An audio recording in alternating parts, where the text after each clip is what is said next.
যুবকরা দেখছে সমাজে জ্ঞানের দামের জন্য টাকার দাম বেশি। টাকাওয়ালার জ্ঞানের মর্যাদার চেয়ে অর্থশালী লোকটার মর্যাদা অনেক। এ কারণে যুবকরা তো হড়ালে আর দরকার নেই, যেমনে যেমনে টাকা কামান যায় হালাল আর হারাম কথা কর লেখা। এটা আমি বের করছি, আমি আপনাদের সামনে উপস্থাপন করছি। ভালো হতে পারে, মন্দ হতে পারে, গ্রহণও করতে পারেন, বাদও দিতে পারেন। এক নম্বর হইল ইসলামী শিক্ষা না থাকা। দুই নম্বর হইল সমাজে জ্ঞানের মূল্যের চেয়ে অর্থের মূল্য বেশি হয়। তিন,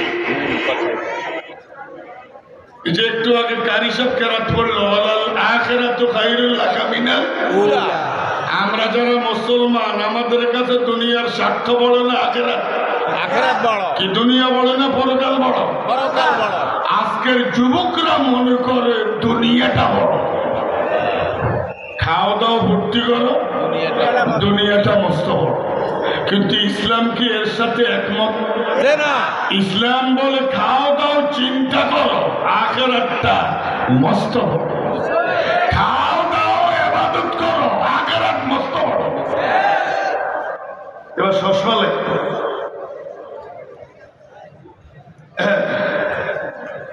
কি বললাম? কটা কারণ করছি? তিন।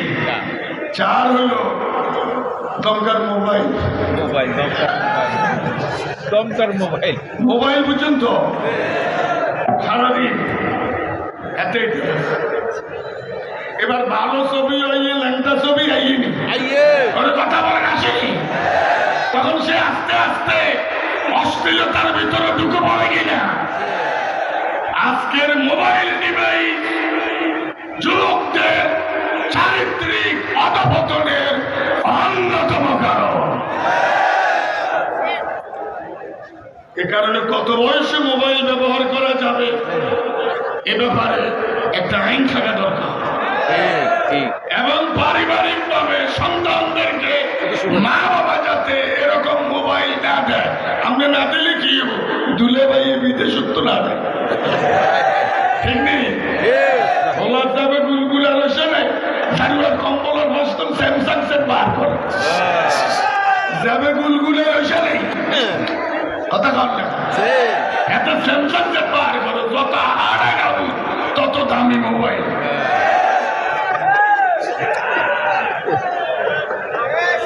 অসুবিধা হয় না। নাম্বার 5,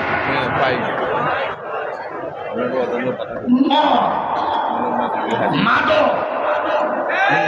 আরো জোরে বলো, মাদক আছে না নেই? ইয়াবা বাবা ওরা আছে, খাজা বাবা হিন্দুরা আছে, মাল ওগুলো আছে বাবা। হিন্দুকে দেখুন মা, দুর্গা মা, কালী মা, সরস্বতী মা, আর মাজারিয়ারা আছে কাবলা বাবা, কাবা বাবা, আর যুবকরা আছে ইয়া বাবা।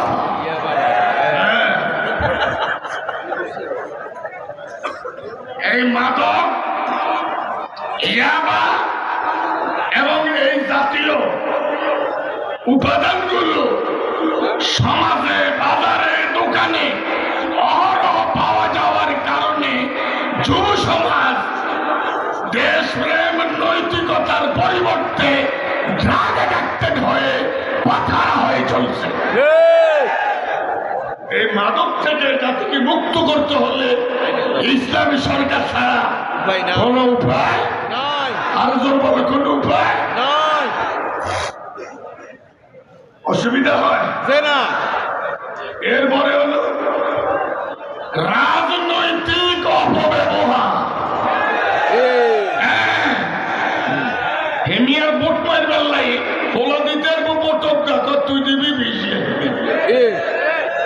আমার বাসার সামনে একটা ভোট কেন্দ্র, আল্লাহর কসম, আমার বাসার ওই ভোট কেন্দ্রের মাঝে শুধু একটা বিল্ডিং। এলো ভোট কেন্দ্র, এলো আরেকটা বিল্ডিং, এলো আমার বিল্ডিং। আমার এই পড়ুয়া পড়ুয়া ছেলে এখনো বালক হয়নি,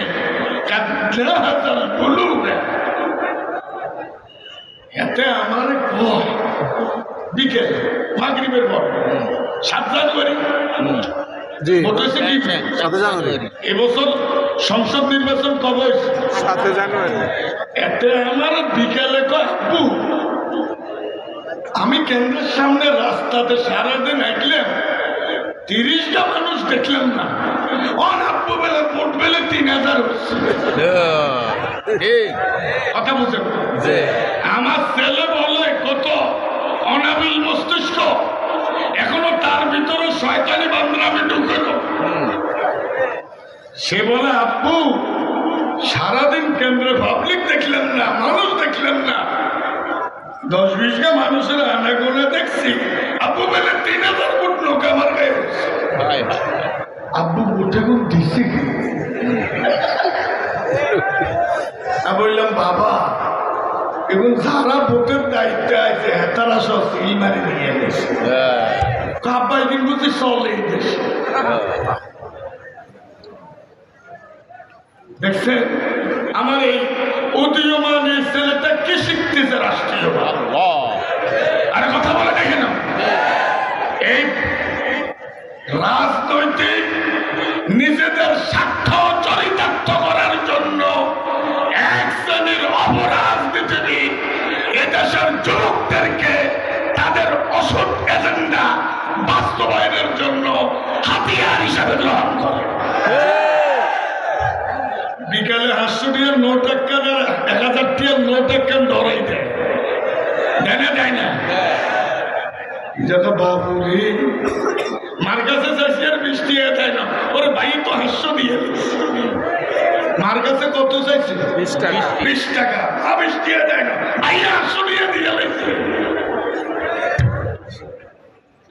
আজকের বাংলাদেশের যুবকদের এই নষ্টের পিছনে বাংলাদেশের অপরাজনীতি সবচেয়ে বড় দায়ী। আপনারা কি মানেন? এরপরে দেখেন ওরে সমুদায়, এরপরে বাংলাদেশে স্কুল আছে, ইউনিভার্সিটি আছে, মাদ্রাসা আছে, মসজিদ আছে, মানুষ আছে, কোনো কিছুর অভাব নেই। অভাব হল সততা এবং নৈতিকতা।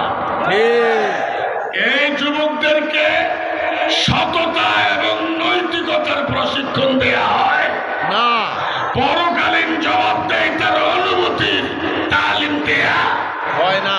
এ কারণে আরেকটা আছে বেকারত্ব। যারা সরকারে আছে তারা বেকারত্ব দূর করার মতো কোন শিল্প কারখানা বাস্তবমুখী পদক্ষেপ না নেবার কারণে বেকারের সংখ্যা বেড়ে যাওয়ার যুব সমাজ বাঁকা পথ বেছে নেয়। আরো জোর বলে নেয় না? এরপরে পাঠ্যসূচিতে আল্লাহ রাসূল এবং সাহাবায়ে কেরামের ইতিহাস চরিত্র অন্তর্ভুক্ত না থাকার কারণে যুবকরা দিন দিন অধঃপতনের দিকে যাচ্ছে। আপনারা কি একমত? রাষ্ট্রীয়ভাবে দুর্নীতিকে লালন করা, দুষ্টের দমন, শিষ্টের লালন। এখন দুষ্টদের লালন, শিষ্টদের দমন। গত 16 বছরে বাংলাদেশে রোজা রাখছি এক জায়গা, ইফতারি করছি এক জায়গা, সেরে গেছে আরেক বাড়ি, তারাবি হচ্ছি আরেক বাড়ি, শুধু পুলিশে দৌড়ায়। কথা বলো ঠিক কিনা? হ্যাঁ, দুষ্ট লোকদেরকে চেয়ারে বসিয়ে দিয়ে শিষ্ট লোকদেরকে জেলখানায় নেবার কারণে যুব সমাজের নৈতিক অধঃপতন দেখা দিয়েছে। সমত নাই। এরপরে আকাশ সংস্কৃতি নামে অপসংস্কৃতি। বিভিন্ন দেশের আকাশ সংস্কৃতি আমাদের দেশে আসার কারণে যুবকরা দিন দিন জাহান্নামের পথে চলছে। ঠিক আছে তো? সময় আছে আর 10 মিনিট।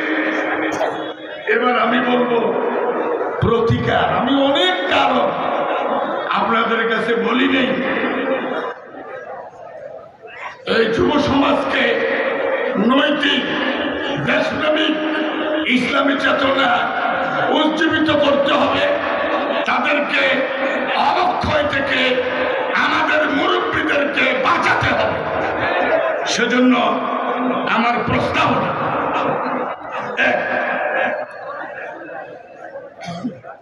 আমাদের শিক্ষা ব্যবস্থার সিলেবাসে নবী, রাসূল, সাহাবায়ে কেরামের জীবনী অন্তর্ভুক্ত করতে হবে।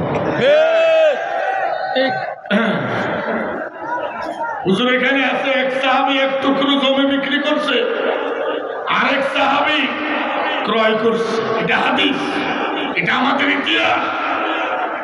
উনি বলে, সকলে বলে তেলের খনি, আমি বললাম সোরের খনি। কথা বলতে উনি যে বললো, আমি বললাম সোরের খনি, তখন এদেশের ওলামায়ে কেরাম চোর ছিলেন না, তখন ইসলামের পক্ষের লোকেরা চোর ছিলেন না। তিনি একথা কাদের চুরির কারণে বলছেন, যেগুলি কয় সাময়িক আমরা ওই জানে চোর হয়েছে। তিনি তার লোকদের চুরির কারণে বলছেন, সকলে পায় তেলের খনি, স্বর্ণের খনি, আমি পেলাম চোরের খনি। এর বড় চোরের মায়ের বড় গলা। যে সাহাবী জমিটা ক্রয় করলেন, স্বর্ণের কলস পেলেন। ক্রেতা সাহাবী বিক্রেতার বাড়িতে হাজির, নিন আপনার স্বর্ণের কলস। বিক্রেতা বলে, এটা আমার না আপনার। জমি বিক্রি করলে স্থাপনা বিক্রি হয়ে যায়। ক্রেতা বলে, আমার না, এটা আপনার। ইন্নামা ইশতারাইতুল বুকাতা লাল জান্নাতা। আল্লাহ, আমি শুধু জমি ক্রয় করেছি, আমি তো কলস ক্রয় করি না। দেখুন, স্বর্ণের কলস কেউ নিতে চায় না যদি আখিরাত বরবাদ হয়। না এটা কি? আল্লাহু আকবার। বিশ্বনবী তখন জীবিত। ইয়া আইয়ুহাল্লাযীনা আমানু ইযা তানাযাতুম ফি শাইইন ফারুদ্দুহু ইলাল্লাহি ওয়া রাসূলিহি। হে ঈমানদারগণ, তোমাদের যে কোনো ব্যাপারে সমস্যা দেখা দেবে, সমাধানের জন্য কোরআনের কাছে আর বিশ্বনবীর সুন্নাতের দিকে দৌড়াও। আল্লাহ, আমরা তো রাজনৈতিক সমাধান, রাষ্ট্রীয় সমাধানের লাই বিদেশি ভিক্ষাবৃত্তি করি। কোরআনের কাছেও আসি না, হাদিসের কাছে আসি না। হ্যাঁ, কোরআনের কাছে আসি যদি খদিজারে পুঁতে। খদিজারে যদি কি তখন কইছে হুজুর বুধকে ধরাই দেয়। আরে খদিজারে হিন্দু পুঁতে আছে, কারণ খোনারে যখন কান্যা আঙ্গুলে টিপ দেয়, কত নাম কি আরে, তখন হিন্দু কয়, হিন্দুর নাম কয় না। তাহলে মুসলমান মেয়ের কি বুঝতে পারছে? হিন্দু। এখন খদিজার মুখে কি খদিজার কথা না হিন্দুর কথা? হিন্দুর কথা। তার মা বাবা, ভাই বোন, স্বামী কেউ মানি না। খদিজার হিন্দু বুদ্ধি আছে, কোরআন দিয়ে হিন্দু বুদ্ধা ধরা বুঝুর গায়ে না রে। কোরআনের আয়াত নাযিল হয়েছে, দেশের যে হিন্দু বুদ্ধি, এই হিন্দু বুদ্ধ গেলে কোরআন নাযিল হয়েছে। হ্যাঁ,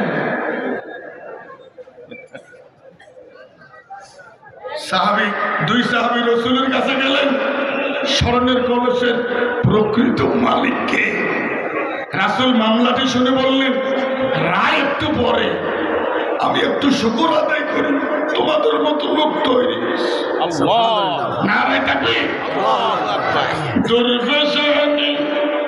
दुर्फशानी ने तेरी कतरों को दरिया कर दिया, दिल को रोशन कर दिया, आँखों को बीना कर दिया। जूनते खुद राह पर गए, रुके आदि बन गए, क्या नजर थी जिसने मुर्दू को मसीहा कर दिया। ओ नबी, তোমার কি পরশ পাথর, তোমার কি তালিম, তোমার কি শিক্ষা বিন্দু সিন্ধু হয়ে গেছে, পথার আলো পথ প্রদর্শক হয়ে গেছে, নৈতিকতা বিবর্জিত লোক নৈতিক হইয়া গেছে। রাসূল বিক্রেতাকে বললেন, তোমার মেয়ে আছে বিয়ে দেওয়ার মতো? হুজুর আমার একটা মেয়ে আছে, পাত্র খুঁজতেছ। ক্রেতাকে বললেন, তোমার ছেলে আছে? হুজুর আমার একটা ছেলে আছে, আমিও পাত্রী খুঁজতেছি। রাসূল তাহলে ছেলে মেয়েরে দেখো, মেয়ে ছেলেকে